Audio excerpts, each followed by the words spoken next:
The wife came to her senses at the dump. And after hearing her husband and his lover talk about the inheritance, she pretended to be dead. Slowly, very slowly, life began to return to Barbara as she lay on something hard. Her eyelids felt heavy as lead, and her body wouldn't respond. Barbara groaned, trying to sit up. Her head was pounding as if bells were ringing inside it, and spots danced before her eyes. Where am I? The panicked thought flashed through her mind. As far as she could see, mountains of trash stretched out around her, with bold crows circling overhead. The cracked ground beneath her was littered with broken glass, empty tin cans, and other filth. Barbara Edwards struggled to sit up, trying to shake off the fog of oblivion. Her memory, as if mocking her, only offered disjointed fragments of the past: her father's grave, the cemetery, a deep aching sadness, and a conversation with Arnold, followed by a void, a black hole. How did I end up here? Barbara tried to stand, but her legs gave way, and she collapsed back onto the ground. At that moment, she heard the sound of a car engine in the distance. She listened cautiously. The sound of the motor was getting closer. Soon, an expensive SUV emerged from behind a pile of old tires. Barbara watched it with curiosity. Her eyes were watering, and she could only make out its outline. The vehicle stopped nearby.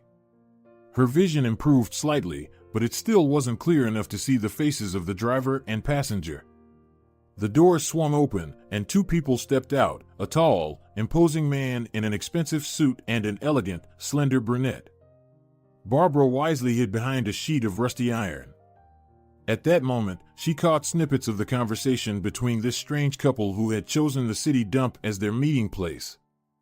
"Are you sure no one saw her?" a worried female voice asked.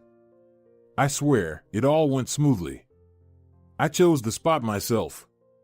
"Who would think to look for my wife here?" replied the self-satisfied male baritone, which sounded vaguely familiar to Barbara. She felt a cold hand grip her heart. Wife? What is he talking about? "And what if she wakes up, Arnold?" the woman asked with a note of fear. The man laughed a deep, croaking laugh. "She won't wake up. I made sure of that. The dose of the drug is strong enough that she'll either pass away or permanently lose her memory. Besides, who would believe a crazy woman found at the dump? Everyone will chalk it up to shock and memory loss." There was a blatant cruelty in his voice. Barbara listened intently. My God, it was her own husband talking about her as if she were already dead. Could it really be that he brought her here, to this dump, to get rid of her like unwanted trash? But why? And the police? The stranger persisted. "Don't worry. I've already reported Barbara as missing. I said she hadn't been herself lately since her father's death. I even claimed she threatened to take her own life. When they find her body in a few days, there won't be any doubt," her husband reassured her. "You seem to have thought of everything." "You're so clever," the woman purred. Barbara swallowed the lump in her throat with difficulty. Now everything was falling into place. Her husband was a criminal. But who was this woman he was discussing his wife's demise with? And what should she do now? And the inheritance? "Are you sure it will all go to you?" The woman's voice was sweet, almost syrupy. "Of course, how could it be otherwise? Upon her death, all the property goes to me," her husband replied smugly. "Oh, you're just a darling," the woman cooed, and Barbara heard the sound of a kiss. She cautiously peeked out from behind the pile of garbage. Finally, her vision and memory didn't fail her, revealing the full picture of what was happening. A few meters away stood two people, her husband, Arnold, and his lover. Unable to believe her eyes, Barbara watched as her husband passionately kissed the other woman. Her heart shattered into 1,000 pieces. The person she was closest to had betrayed her. "And when are we going to the Canary Islands?" "I've already picked out a wonderful mansion there," Arnold's companion asked in a spoiled tone. "As soon as I get the inheritance, Bessie, we'll live there in luxury," Arnold promised, pulling her close. Barbara listened to their conversation, feeling anger replace the pain and resentment. Not so fast, she thought furiously. They won't get away with this. They'll pay for everything. But how could she expose them? She had no evidence. As Barbara wrestled with this thought, the couple, arms wrapped around each other, headed to the car. Struggling to keep her balance, she watched for a few minutes as the vehicle drove away, taking with it her dreams of a happy life. Her heart was hollow. The tears had long dried, leaving only the sharp bitterness of betrayal. So this is what the taste of happiness feels like? Barbara whispered, feeling the ground slipping from beneath her feet. At that moment, the world around her began to spin in a wild vortex. Her body went limp, and she once again fell into a troubled oblivion. The last thing Barbara remembered before fainting was the acrid smell of garbage and the cawing of crows overhead. Consciousness returned slowly, as if emerging from a fog. First, Barbara felt warmth surrounding her like a cozy blanket. Then she became aware of a strange smell, a mixture of smoke, mustiness, and something faintly pleasant that reminded her of freshly baked bread. She tried to open her eyes, but her eyelids felt as heavy as lead. "Easy, easy, dear, don't rush. Everything's fine, you're safe," a soft female voice whispered close to her ear. Barbara managed to open her eyes slightly. A face lined with wrinkles hovered over her. The elderly woman's eyes, the color of the sky, looked at her with warmth and kindness. "Where am I?" Barbara whispered, once again forgetting what had happened just minutes, or perhaps hours, ago. It was hard to tell. "You're with us, dear. My name's Rhonda Weber, and this old grump here is Melvin Curry. We met a year ago, and we've been living together ever since. We're homeless," the elderly woman said with a smile.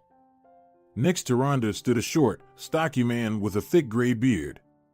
He looked at Barbara intently, relieved that she had come to. "Poor girl, you've been through a lot," he said. "Don't grumble, Melvin, see, she's come around. How are you feeling?" Rhonda gently scolded him. "Dizzy and weak all over," Barbara whispered. "It's all right. We'll make you some tea with linden flowers and chamomile. It cures all ailments, right, Melvin?" Rhonda reassured her. "Right, right," the old man replied, his eyes shining with the same warmth as Rhonda's. Barbara looked around. She was lying on a roughly made bed, covered with an old but clean blanket. The walls of the shack, made from wooden planks and pieces of corrugated metal, were decorated with magazine cutouts and bright fabric scraps. In a rusty, hole-ridden bucket set on a stool, a fire was burning, filling the shack with warmth and a soft glow. "So where exactly am I?" Barbara repeated her question, realizing how silly it sounded. "At the dump, dear, this is our home," Rhonda sighed. Barbara wanted to say something else, but Melvin interrupted her. "No need to apologize, girl. We're used to people not wanting anything to do with us." No, you've misunderstood me. It's just that I don't have the words to express my gratitude." "You saved me," Barbara quickly replied. "No need for words. The important thing is that you're all right. Now drink your tea before it gets cold," Rhonda smiled. With that, the elderly woman handed Barbara a cup of the fragrant drink. Barbara took a few sips and felt a pleasant warmth spread through her body. The tea was indeed something special, a blend of herbs, honey, and something else vaguely familiar yet forgotten. "This is delicious. I've never tasted anything like it," Barbara whispered. "It's our secret recipe, passed down through generations," Melvin said with a smile and a wink. Do you always live at the dump?" Barbara asked, unsure how to phrase her question more delicately. Her memory was slowly returning, bringing back the painful recollection of her husband's betrayal. Rhonda and Melvin exchanged glances. "We have a complicated story," Rhonda began, "but we don't like to talk about it." "I'm sorry, I didn't mean to upset you." "It's all right," Melvin reassured her, "the important thing is that you're feeling better. Now, tell us about yourself. How did you end up here?" Barbara hesitated. She didn't want to burden these kind people with her sorrow. But lying wasn't in her nature. I had a misfortune," she whispered. The person closest to me betrayed me. Do you have any other family? Rhonda asked. No, Barbara shook her head. I'm all alone now. My father passed away 6 months ago. Tears welled up in her throat, and she turned away so the elderly couple wouldn't see them. Don't cry, we're your family now, Rhonda said, gently patting her hand. Yes, we'll take care of you. Melvin nodded in agreement. Barbara looked at the elderly couple with gratitude. For the first time since discovering her husband's betrayal, a glimmer of hope sparked within her. Thank you for everything, she whispered. Rhonda smiled. Rest, dear. You need to regain your strength, and tomorrow will be a new day. Barbara closed her eyes. Rhonda's words were like a healing balm to her weary soul. At that moment, Barbara truly believed that tomorrow would be a new day, and it would surely be better than today. As she drifted into a troubled and sticky sleep, without intending to, was transported back to the past, guided by the enchantments of Morpheus, the god of dreams. She tossed and turned on her improvised bed, struggling against the sticky web of sleep. Through the haze, she saw the image of a schoolyard bathed in September sunlight. There she was, a skinny little girl with 2 tight braids, hurrying to class, skillfully weaving through her classmates. Laughter, the sound of voices, the smell of fallen leaves. Barbara, wait, look at this beauty I found, shouted Jason, her deskmate, as he ran after her with an armful of bright autumn maple leaves. They're so beautiful. Barbara smiled at him, accepting the unexpected gift. At that moment, life seemed endless, cloudless, and full of rainbow colors. Her mother would greet her after school with a delicious lunch, and her father, a successful businessman, would spoil her with beautiful dresses and toys. But her happy childhood ended suddenly, like a delicate string snapping under pressure. Her mother's severe illness entered their lives like an uninvited guest, leaving behind emptiness and the pain of loss. Barbara was only 15 when her mother passed away, leaving her in the care of a heartbroken father. Dustin Edwards, once a vibrant and energetic man, seemed to age 10 years overnight. His business, which was thriving in the timber export industry, suddenly felt meaningless in the face of such a loss. Barbara became his sole purpose in life, his little ray of sunshine in the dark kingdom of grief. Dustin tried to surround his daughter with care and attention, spoiling her, but nothing could replace a mother's warmth and affection. Dad, don't be sad. I'm here with you, and I'll always be by your side, she would whisper, gently stroking his prematurely graying hair. After school, Barbara, as her mother had dreamed, enrolled in the economics faculty and threw herself into her studies, understanding that she needed to become a support for her father and continue his work. The years of study flew by. Barbara graduated with honors, and her father, proud of her, without hesitation, handed her one of the branches of his company. I believe in you, my dear. You're so smart. You'll succeed, Dustin said as he handed her the keys to the office. And she did. Barbara proved to be a talented leader. Her analytical mind and sharp business acumen not only helped her preserve her father's business but also grow it. Within a few years, Barbara's life became an endless cycle of business meetings, negotiations, and contract signings. She gained partners, competitors, and even some envious rivals, but she was missing the most important thing, love. One evening, after yet another long and exhausting day, Barbara unexpectedly decided to take the bus for a few stops. She wearily sank into an empty seat by the window and watched the night streets fleeting by.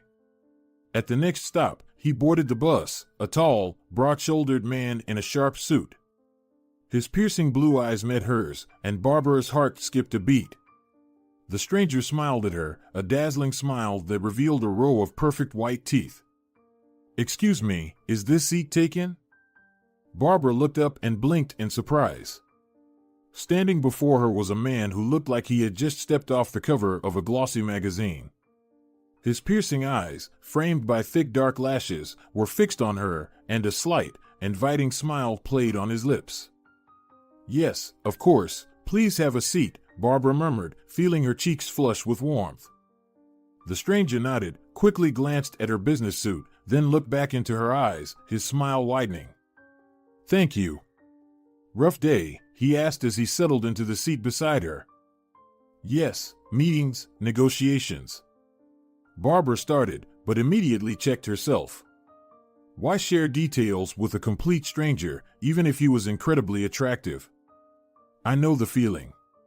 I spent the whole day in the office myself.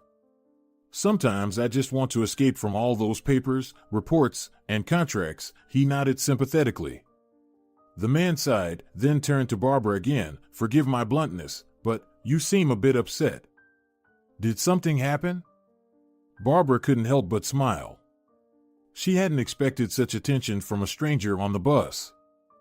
No, everything's fine," she hastened to reassure him. "I'm just a little tired." "I understand," the man nodded. "And here I am, wondering how I'm going to finish this report by tomorrow." "My boss is a real tyrant," he said, theatrically furrowing his brow to mimic a stern boss, and Barbara couldn't suppress her laughter. "Do you always work late?" she asked, now genuinely curious about her new acquaintance. "I try not to, but today's an exception. We're launching a new project, and everything needs to be double-checked," the man replied. "Are you?" Barbara hesitated. "Are you an accountant?" The man laughed. "God forbid. Numbers and I have a complicated relationship." "I'm an architect," he said. "An architect?" "I would never have guessed," Barbara said, surprised. "What, you think I'm just some boring office drone?" "No, I create beauty, homes, parks, office buildings," he teased, playfully exaggerating. Then he fell silent for a moment, as if lost in thought. "And what do you do?" he asked after a brief pause, turning back to Barbara. I manage a branch of a company," she replied, somewhat embarrassed. "Really? I wouldn't have guessed you were a big boss."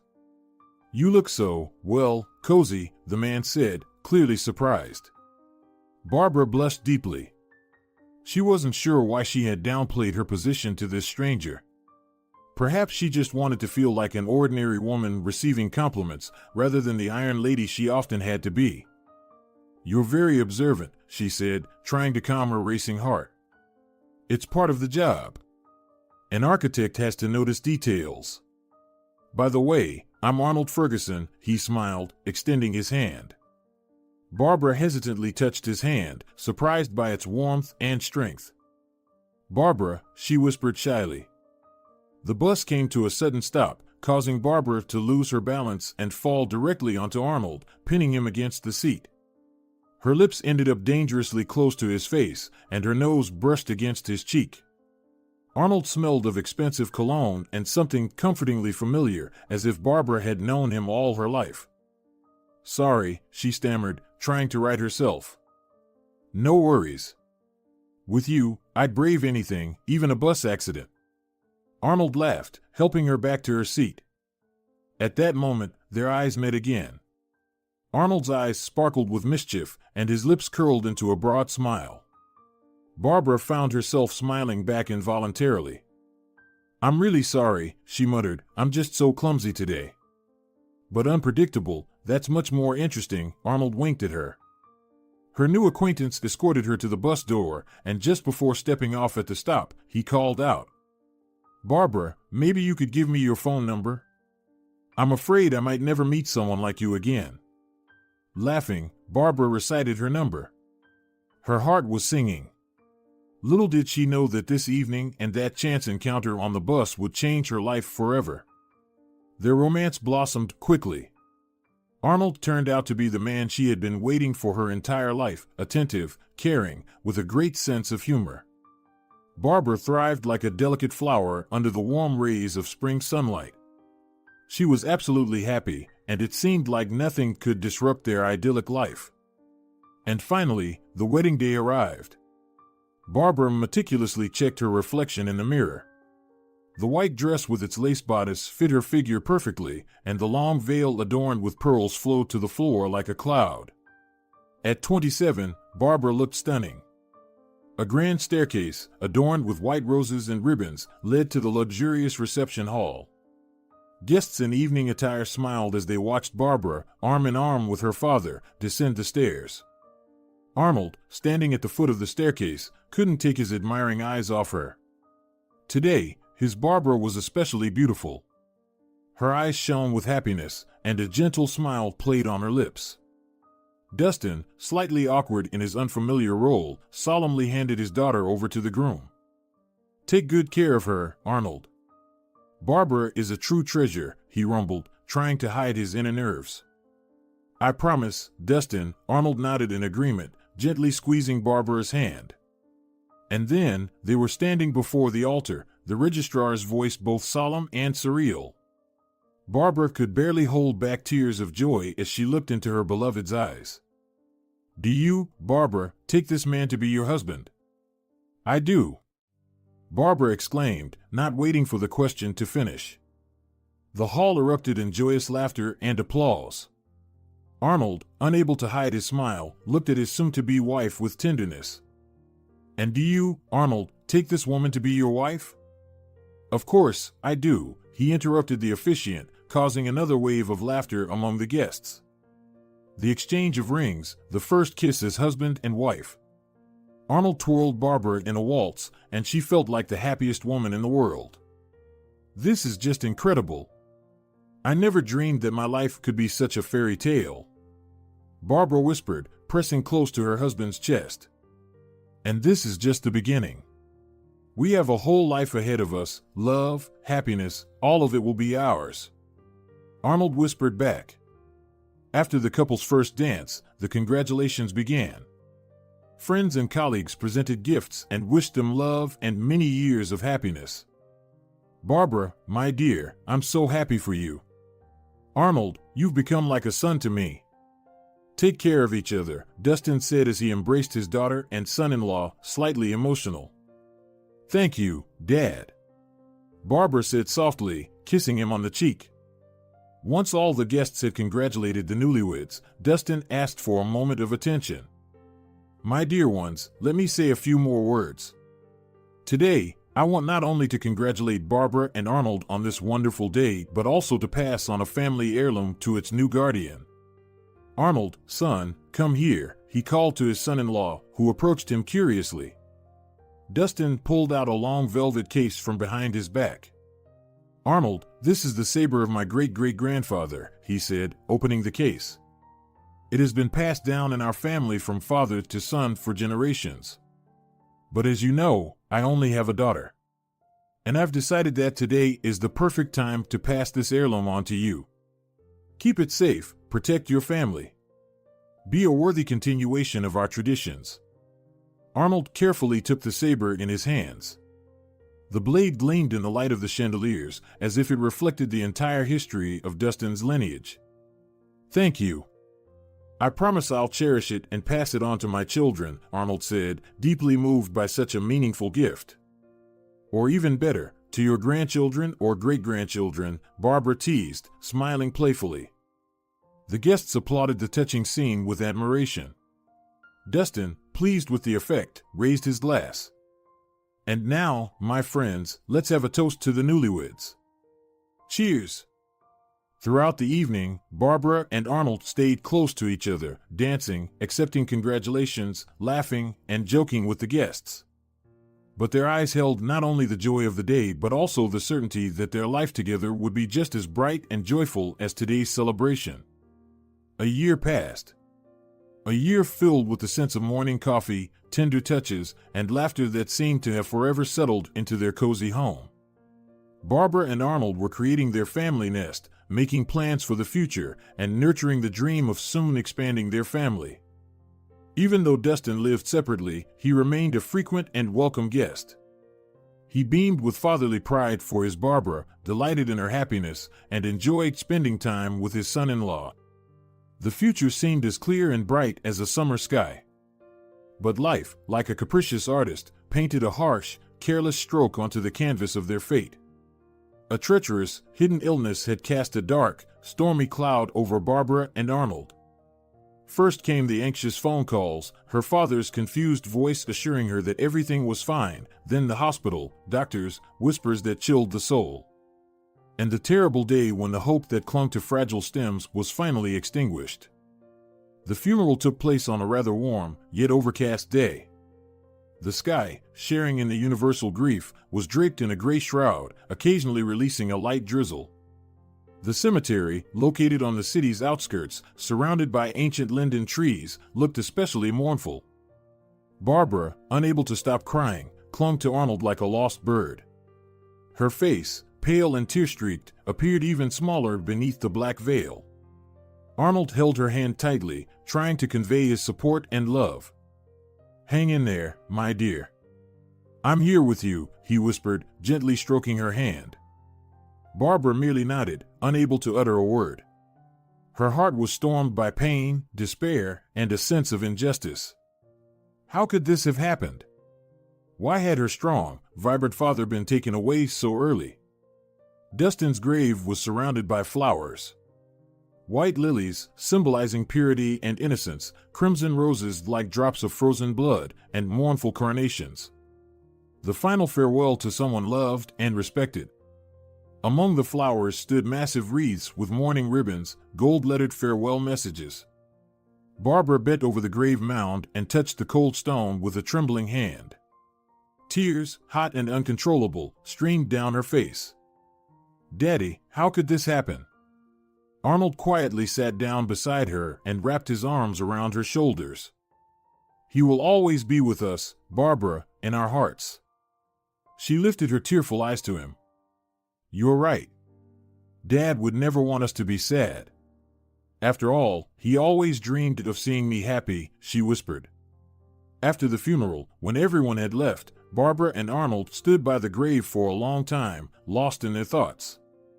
The silence was only broken by the rustling of the old linden leaves and the distant hum of traffic from the road. "Do you remember how happy he was at our wedding?" Arnold broke the silence. "Especially when your friend Linda Cruz caught the bouquet." Barbara smiled sadly. "Of course, I remember. He really wanted to see grandchildren." "He will, don't doubt it," Arnold said confidently, pulling her closer. "Let's go." "You need to rest," he whispered, gently tucking a stray lock of her hair back under her veil. Barbara nodded and took one last look at her father's grave. A year had passed since Dustin's death, 6 months that Barbara compared to falling into a bottomless abyss. An abyss of loneliness, fear, and despair. Arnold, her support and protector, seemed to have changed. At first, Barbara attributed his behavioral changes to grief and the weight of the loss. But with each passing week, each day, the stranger in his guise scared her more and more. The tenderness in his voice, the caring touches, the long heart-to-heart conversations had vanished. Instead, there was coldness, irritability, and frequent absences from home. In the evenings, when Arnold came home, or rather returned in the early morning, he would drop money on the table, carelessly as if it were a tip, and without a word, lock himself in his study. Barbara tried to talk to him, to understand what was happening, but was met with a wall of indifference. "Arnold, darling, has something happened?" she asked with concern in her voice, trying to catch his eye. "Nothing, everything is fine," he replied, not looking up from his newspaper. "But you're not yourself, you've become someone else?" Barbara felt a lump forming in her throat. "Different? And how do you expect me to be?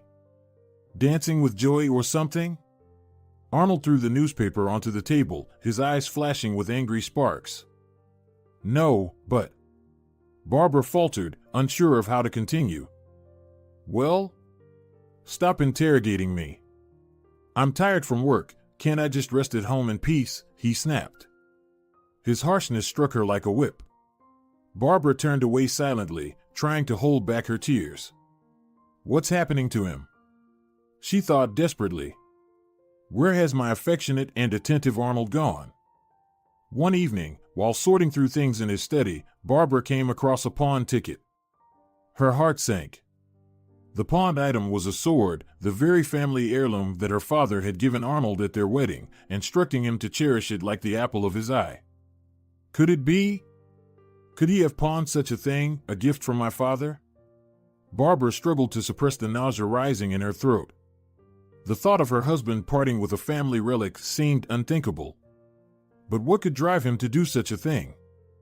A fragment of a conversation she had inadvertently overheard recently came to mind. Arnold had been on the phone with someone. His voice had been hoarse and agitated. Debt. I'll win it back. Damn it. Debt.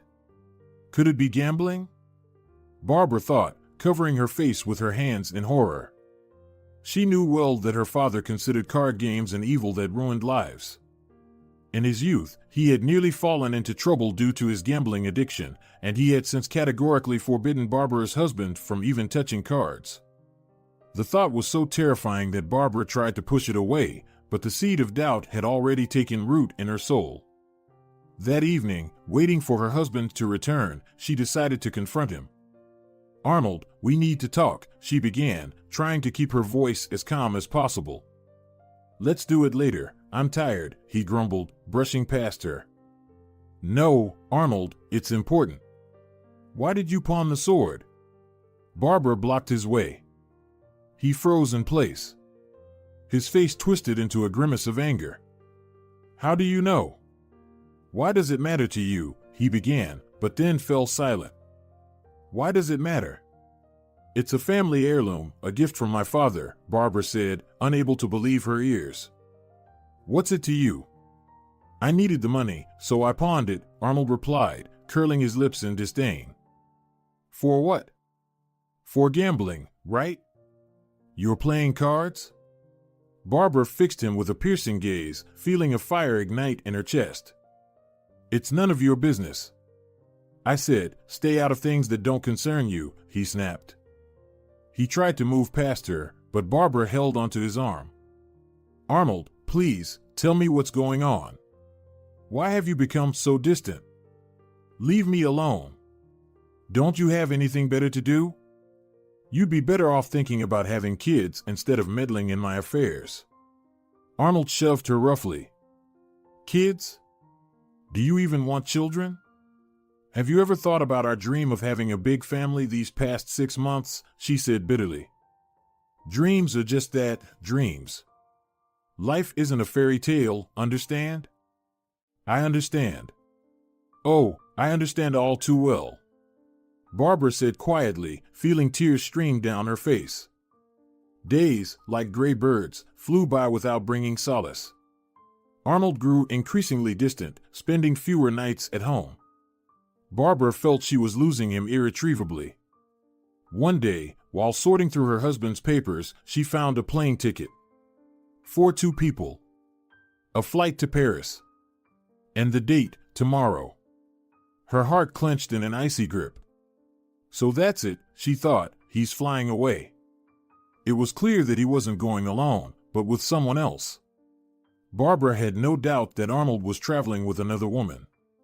Lately, she had noticed the scent of unfamiliar perfume on his clothes, a sharp fragrance with hints of jasmine that she, Barbara, had never worn, and she often caught his detached and guilty glances. Barbara knew she had to do something, take action, stop him, but what exactly? Pleas, begging, tears, all were futile. Arnold had become an impenetrable wall, cold and indifferent. She sat at the table, clutching the unfortunate ticket as if it were the last shard of her shattered happiness. Then a wild, desperate thought flickered through her mind. What if she flew with him? Barbara knew it was madness, that she had no right to impose herself on someone who no longer loved her. But something inside, an inexplicable force, was pushing her forward. In the morning, she packed a suitcase.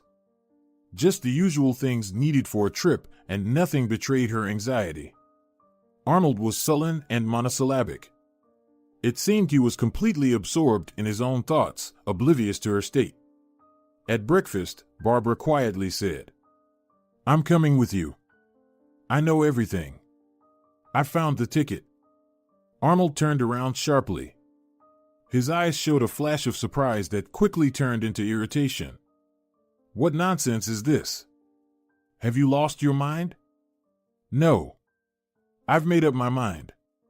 We're flying together, Barbara said, shaking her head, mentally chiding herself for acting like a helpless pushover. Stop this nonsense. It's not up for discussion, Arnold snapped. Oh, it's very much up for discussion. You're my husband, and I have a right to know what's going on. Who is she? Barbara's voice had a steely edge. For the first time, her husband did not look away and regarded her with a cold curiosity, as if he were seeing not his beloved wife but a random acquaintance. You don't understand anything. It's much more complicated than you think, he said slowly. Well, try to explain. Maybe I'll understand? Barbara said quietly, steadying his face. Arnold's gaze softened. He reached for her hand, but she involuntarily pulled away. Annoyance flashed in his eyes, but he quickly composed himself. Barbara, you're a smart woman. Understand that what you saw is just a misunderstanding, he began more peacefully. Really? And what about the ticket with someone else's name on it? What about your evasive answers? I'm not a naive girl, Arnold. Don't try to fool me, Barbara said bitterly. Arnold wearily rubbed his face. Okay, you're right. It's not as simple as it seems. But believe me, what I'm doing for us, for our future. For us? You're saying that this trip, this woman, all of this is somehow connected to our future. Laugh all you want, Arnold, but I'm not laughing at all. Barbara jumped up from the chair. She turned away, struggling to control the hurt that was rising in her throat. All this time, she had lived for their family, for Arnold, sacrificing her own ambitions and creative drives, believing that their love could overcome any challenge and that their marriage was forever. And now her entire world was crumbling before her eyes. Arnold approached her and put his arms around her shoulders. Barbara tried to pull away, but he hugged her even tighter. Listen, Barbara, I know you're hurting right now, but trust me, things will become clear soon. You'll know the whole truth, and then you'll understand everything. For now, just trust me, okay, he said in a soothing voice. The voice sounded so calming, so lulling, that Barbara involuntarily relaxed. Maybe he's telling the truth? Perhaps I really misunderstood everything, a frantic thought flashed through her mind. Okay, Arnold, I'll trust you. Just try to sort everything out as soon as possible. I can't bear living in such uncertainty, Barbara said quietly. Of course, I promise. Things will change very soon. Now, you need to rest a little. You're exhausted. Lie down, and I'll take care of your suitcase, Arnold said gently, giving her a tender kiss on the cheek. A little later, he helped his wife to the couch, covered her with a blanket, and quietly left the room. Barbara closed her eyes, trying to calm down. Everything will be all right, she repeated to herself, everything will be all right. But the anxiety wouldn't let go. Somewhere deep inside, the worm of doubt wriggled. Something wasn't right. Barbara felt it clearly, but what exactly? Arnold returned to the room with a cup of fragrant herbal tea. He handed the drink to Barbara, smiling his kind and slightly guilty smile. Drink this, it will help you relax. Barbara gratefully took the cup. The tea was indeed delicious, wonderful. With a slight bitterness, it warmed her from the inside. A few sips, and the tension began to ease, her eyelids growing heavy. She placed the cup on the side table and settled comfortably on the cushions. Thank you, Arnold, she whispered. I'm already feeling much better. I'm glad. Rest and regain your strength. You really need it right now, he said, moving to sit on the edge of the couch and gently stroking her head, continuing to speak in a soft, soothing voice. Barbara smiled in response. Her eyelids were heavy, and a pleasant drowsiness filled her body. Just as she was about to fall asleep, she was jolted awake, as if by an electric shock. Something was wrong. A prick, faint and in her shoulder muscle. Barbara looked up at her husband with alarm and saw an empty syringe in his hands. Good night, Barbara. I hope you'll be seeing your father soon. Barbara awoke with a scream. Her heart raced wildly, and sweat formed on her brow. It was a nightmare. The echoes of recent distress still held her firmly in their grip. She sat up in bed, gasping for air like a fish thrown onto the shore. The room, bathed in morning light, slowly took on familiar contours, dispelling the ghosts of the dream. Barbara looked around, and a wave of gratitude for the people who had taken her and washed away the remnants of the nightmarish vision. Rhonda sat in the chair by the window. Her wrinkled face, framed with gray strands, radiated warmth and care. She was gently stirring something in a cup, and the aroma of herbal tea, so familiar and soothing, filled the room. "Awake, dear? Don't be scared, everything's fine. It was just a dream," Rhonda said softly. Barbara began, but her voice failed her, turning into a hoarse whisper. Shoo, no need for words. We all see how hard this is for you. Rest now, gather your strength." Rhonda hurried to her, sitting on the edge of the bed and carefully adjusting the disheveled blanket. "And where's Melvin?" Barbara asked, trying to speak evenly. "He went out to scout. As he says, a true wanderer will always find something to live on," Rhonda smiled. Barbara gave a weak smile. The old man, with his boundless energy and infectious optimism, genuinely endeared himself to her. Meanwhile, Rhonda handed her a cup of steaming tea. "Drink this, it will help you calm down." Barbara took a sip. The hot drink, flavored with mint and lemon balm, spread a pleasant warmth through her body, driving away the remnants of the night's nightmares. "Thank you. You have no idea how much your care means to me," she whispered, looking at her host with gratitude. "Don't say foolish things. Melvin and I didn't end up here by chance either. My grandchildren put me in a nursing home for the sake of the apartment, and I escaped. And Melvin, well, the shady real estate agents helped him part with his place," Rhonda said, patting Barbara's hand. Soon, Melvin returned triumphantly, showing off a hefty bag of groceries. "Well, ladies, meet the provider. Today we have fresh rolls and strawberry jam for breakfast," he declared, stumbling into the room. Rhonda looked at him in surprise. "Where did you get that?" "You won't believe it. I ran into a kind woman at the store, and she shared some with me. She said she had a celebration today, her granddaughter was born, so she decided to cheer me up," Melvin winked. During breakfast, the conversation flowed easily and naturally. Barbara, struggling to hold back tears, shared her story and her grief. The elderly couple listened with sympathy. "And how did you two meet?" Barbara asked, sipping her aromatic tea. Melvin and Rhonda exchanged glances, and mysterious smiles appeared on their faces. "Oh, that's quite a story. It happened a year ago." Rhonda began, her gaze turning dreamy. It was raining, turning the city dump into a miserable, foul-smelling swamp. Rhonda, having left the nursing home, was sifting through the trash, trying to find something useful to sell. Despair gnawed at her from within. But even harder was enduring the cold and loneliness. Suddenly, there was a loud crash nearby. Rhonda jumped in fright. Among a pile of cardboard boxes, an elderly man was struggling to get free from the debris. "Help! I'm trapped," he rasped. Without hesitation, Rhonda rushed to help. It took considerable effort to move the heavy box that had pinned the unfortunate fellow. "That was close. Thank you, kind woman. Otherwise, I'd have stayed here until the end of time. By the way, I'm Melvin," the vagabond said, finally managing to stand up and dust himself off. "Rhonda," the woman replied, examining the stranger. Melvin was lean and wiry, with a shrewd squint in his blue eyes and gray mustache sticking out in different directions. He wore a worn jacket with torn pockets and old rubber boots.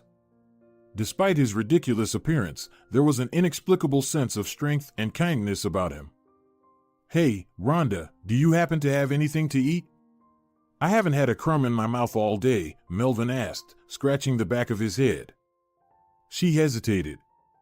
All she had was a stale loaf of bread, but she couldn't bring herself to refuse the poor man she had just rescued.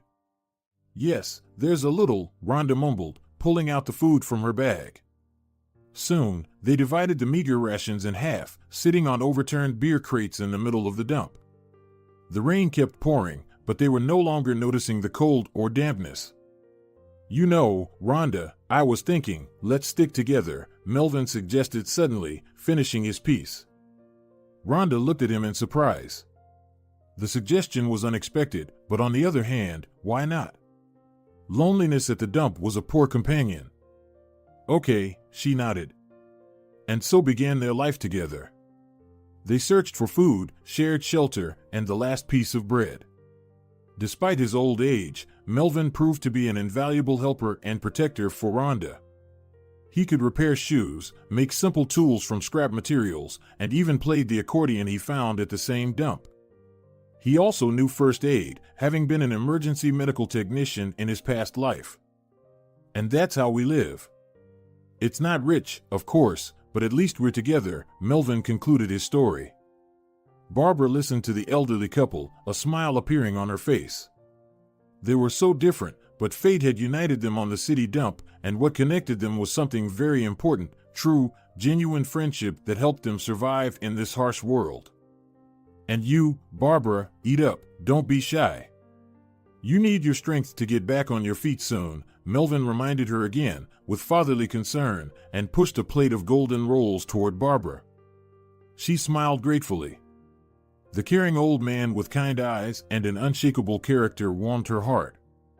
Despite his own hardships, Melvin was always full of optimism and ready to help. You know, Barbara, I just remembered someone I know. His name is Douglas Tyler. Young, but he's a doctor from heaven. Melvin began, sipping his fragrant tea. Rhonda, who had been silently observing the conversation up to this point, looked at Melvin with suspicion. Not again with your stories. I remember the last guy you knew, who promised to fix the roof, turned out to be a con artist. Oh, don't start. Douglas is a different story. He's a serious guy working at a clinic. Though I can't say exactly which one, memory, you know, but that's not important. What matters is that he's kind-hearted and responsive. I told him about you, Barbara, yesterday. He agreed to come by today to check on you, Melvin said, with a feigned hurt tone in his voice. Barbara looked questioningly at Rhonda. After a pause, Rhonda replied, Melvin is certainly a big talker, but it might be worth agreeing to. After all, it can't hurt. And who knows, maybe this Douglas can really help. Barbara nodded. The thought that someone might care for her in her current condition gave her a tentative hope. At the same time, she was in no hurry to contact the police, planning to let Arnold feel like he was in control and make a misstep. That evening, as twilight enveloped the dump, a young man in a formal suit appeared at the door of Rhonda and Melvin's shelter. Hello, you must be Barbara. My name is Douglas. Melvin has told me a bit about you. We've known each other for a long time, ever since he worked as an EMT. Melvin once saved me when I was just a kid. I had capsized in a boat on the river. I managed to gulp down some water, but he arrived at the scene and managed to revive me, Douglas said with a smile, his voice warm and soothing. Come in, have a seat. I'll pour you some tea, Rhonda said, bustling about. As she fussed with the teapot, Douglas examined Barbara. He was concise and to the point with his questions. Barbara felt calm and relaxed, as if she were speaking with an old friend. Well, Barbara, your condition is, to be honest, not the best. But it's not critical. What you need is rest, proper nutrition, and of course, appropriate treatment, Douglas concluded after his examination. But I don't have any money or documents with me right now, Barbara began, looking distressed. Don't worry about that. I'll take care of everything. There's a clinic that can provide all the necessary help, completely anonymously, especially considering the complicated situation with the attempted murder on your life, Douglas reassured her. Barbara could hardly believe her ears. Could this young doctor really help her? You're an angel in disguise. How can we thank you for your kindness? Rhonda exclaimed. Douglas smiled, looking a bit embarrassed. No need for thanks. I'm just doing my job. Just wait, and I'll send a car for Barbara. The next few days passed in a haze. Barbara barely left the hospital room, trying to regain her strength. Douglas visited her every day, providing her with medication, food, and, most importantly, hope. Each day, Barbara felt a bit better, and her strength was gradually returning. Sometimes Rhonda and Melvin visited her, whom the nurses mistook for her relatives, and it was from them that Barbara learned the story of Dr. Douglas Tyler. Frankly, it deeply moved her. It turned out that Douglas had raised an adopted son on his own, a boy whose mother had died during childbirth. The doctors couldn't save the mother, and the child's father, upon learning of his beloved's death, fell into despair and left the newborn at an orphanage. Without hesitation, Douglas took the baby in. Many people thought he was crazy back then, Melvin said, furrowing his brow in thought. Even his own parents didn't approve of his decision at first, and his wife said she hadn't signed up for raising someone else's child, packed her things, and left. What a wretch! How could her heart not be moved? Such a sweet little baby. Barbara said indignantly. Well, it wasn't meant to be for them to stay together, Rhonda said with a sad voice, but now Douglas has a son, Henry. Listening to this, Barbara couldn't shake the deep respect and sympathy she felt for Douglas. Here is a real man, she thought, strong, kind, decisive, unafraid of responsibility, and undeterred by difficulties. One evening, as Barbara sat by the window admiring the sunset, Douglas entered the room holding a bouquet of wildflowers. This is for you, the doctor said, blushing slightly as he handed Barbara the bouquet. Thank you. You're so kind. I don't even know how to repay you, Barbara whispered, inhaling the delicate scent of daisies and cornflowers. No need for that, Douglas replied. It's simply a pleasure to help you. He sat on the edge of the bed and took her hand. Barbara, I know you've been through very tough times, but believe me, everything will be all right. I'll do everything to ensure you're healthy. She looked up and saw not just compassion in his eyes, but something much more. At that moment, a spark of hope rekindled in Barbara's heart, which had been scarred by betrayal and pain. A little over a week passed after that conversation. Douglas kept his promise and had been treating Barbara at the city's best clinic all this time. She looked at her savior with gratitude. Douglas, how can I repay you for everything you've done for me? She asked. He smiled. Just be happy. That will be the best reward for me, he said, stopping by the door and giving Barbara a gentle hug. Rest now. I'll visit you tomorrow. She entered her room, feeling tired but happy. For the first time in a long while, peace and tranquility reigned in her soul. She lay down on the bed and closed her eyes. The room was quiet. The trees outside rustled, and muffled voices of passers-by could be heard. She knew that she faced a period of rehabilitation after being poisoned with an unknown substance, but she believed she could handle all the challenges, knowing she had people who supported her. Time passed. Barbara recovered. She enjoyed doing physical therapy, walking in the hospital park, and reading books. Douglas visited her every day, sharing funny stories from his practice and discussing future plans. Meanwhile, Barbara continued to delay confronting her husband, who was likely overwhelmed by the wealth that had suddenly come his way. One evening, when Douglas arrived for his usual visit, Barbara greeted him with noticeable excitement. I need to talk to you, she began. Douglas looked at her with concern. What's wrong? Are you okay? Yes, everything is fine. I just want to ask you a favor, Barbara reassured him. All right, I don't mind. But if it's all right with you, let's switch to first names. I feel like a grandfather otherwise, Douglas smiled. She nodded in agreement and quietly explained the essence of her request. At the end, she handed him a folded note with some written recommendations for the recipient. On the same day, Arnold and his lover Bessie were arrested at a notary's office, where they were about to claim inheritance from the supposedly deceased Barbara Edwards. Arnold's astonishment knew no bounds when he discovered not only that Barbara had survived, but also that she had managed to retain her memory and clear mind after the injection. Now, the ill-fated lovers faced trial, while Barbara prepared for discharge from the hospital, where she had been treated for the first time as a woman without a permanent residence. A month had passed. During this time, Barbara tried to erase the image of the young doctor from her mind, but it proved difficult. Her encounter with Douglas had been too vivid a spot against the backdrop of her otherwise dull routine. One evening, as Barbara was returning from the store, she heard a familiar voice behind her. "Barbara! Wait, please!" Turning around, she saw Douglas hurrying towards her. He was carrying a chubby baby in a blue hat. "Hello!" Barbara couldn't hide her joy at the unexpected meeting. "You're so big," she said to the baby, who was looking at her with curious, wide blue eyes. "Henry!" "Say hello to Barbara," his father said, gently lowering the baby to the ground.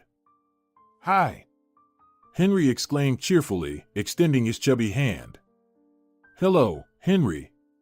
What a good boy you are, already talking." Barbara laughed as she shook the tiny hand.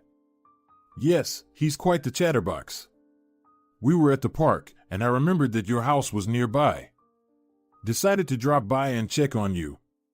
By the way, we brought some treats," Douglas said with a smile, handing Barbara a bag of fruit and a box of chocolates. "Thank you, but you really didn't have to go through all that trouble." A little later, Barbara, feeling a bit awkward, invited them in. While she busied herself in the kitchen setting the table, her guests made themselves comfortable in the room. Henry, fascinated by a toy rabbit on the sofa, eagerly hugged it with his small hands. "What a wonderful little boy!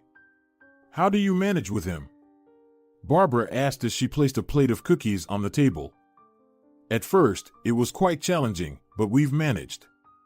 My parents help out, and friends sometimes lend a hand," Douglas admitted, settling his son on his lap. "And what about work? You must spend all your time at the hospital," Barbara inquired. "I work in shifts," Douglas explained. "When I'm not on duty, I'm with Henry. I can't leave him with strangers." Over tea, Douglas shared that after his wife left, he had to move to a new apartment because the old one was too small for the baby. Now he was renting a 2-bedroom place on the outskirts of town. "Honestly, I can't complain. I have Henry, work, friends. What more could I need for happiness?" Douglas said, affectionately stroking his son's head. The evening passed quickly. Barbara enjoyed watching how tenderly Douglas cared for his son, feeding him with patience and skill. "You should really consider hiring a nanny, Douglas. You're going to exhaust yourself," Barbara advised when it was time to say goodbye. "I don't want a stranger in the house, and I can't afford it right now," the young doctor shook his head. After seeing her guests off, Barbara felt her heart overflow with warmth and affection. "He's such a great guy, a real man, and a wonderful father," she thought. From that day on, Douglas and Henry became frequent visitors at her home. The young doctor, tired from loneliness and everyday problems, gladly accepted her help and support. Barbara, in turn, took pleasure in preparing delicious meals for them and helping with Henry's bath and bedtime. One evening, as Douglas was rocking his tired son to sleep, Barbara could no longer hold back and spoke up. "Douglas, have you thought about a nursery for Henry?" He looked at her in surprise. "A nursery? It's a bit early. He's just a little one. They won't accept him anywhere. I've checked. There are huge waiting lists," he said. "They will accept him. I'm sure there are open spots at the nursery next to my place," Barbara countered confidently. "Next to your place?" Douglas raised an eyebrow in question. "But Yes, I know where you live." Barbara finished for him. "But I've already arranged it." "Arranged? With whom?" Douglas was completely puzzled. "With the director. We're on good terms, we were school friends. She promised to set up a part-time group especially for Henry. So, start gathering the documents tomorrow," she smiled. "Barbara, how can I thank you? You have no idea how much you've helped me," Douglas whispered, stepping close and gently taking her hands in his. "Oh, no need for thanks. I just want to help you and Henry. Barbara whispered back, feeling a shy blush rise to her cheeks.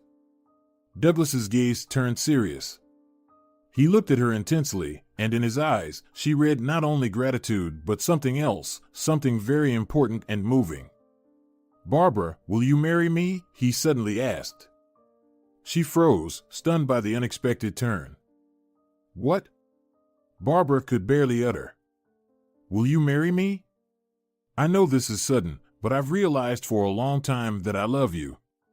You've become the most important person to me. I can't live without you and without Henry, Douglas repeated, drawing Barbara closer. At that moment, she felt the warmth of his strong arms and the tender touches of his lips on her hair. I agree. I love you too, Barbara whispered, pressing herself against his chest. Just then, the door to the room quietly creaked open, and sleepy Henry appeared in the doorway, rubbing his little eyes. Papa, Mama, he murmured, a happy smile on his face.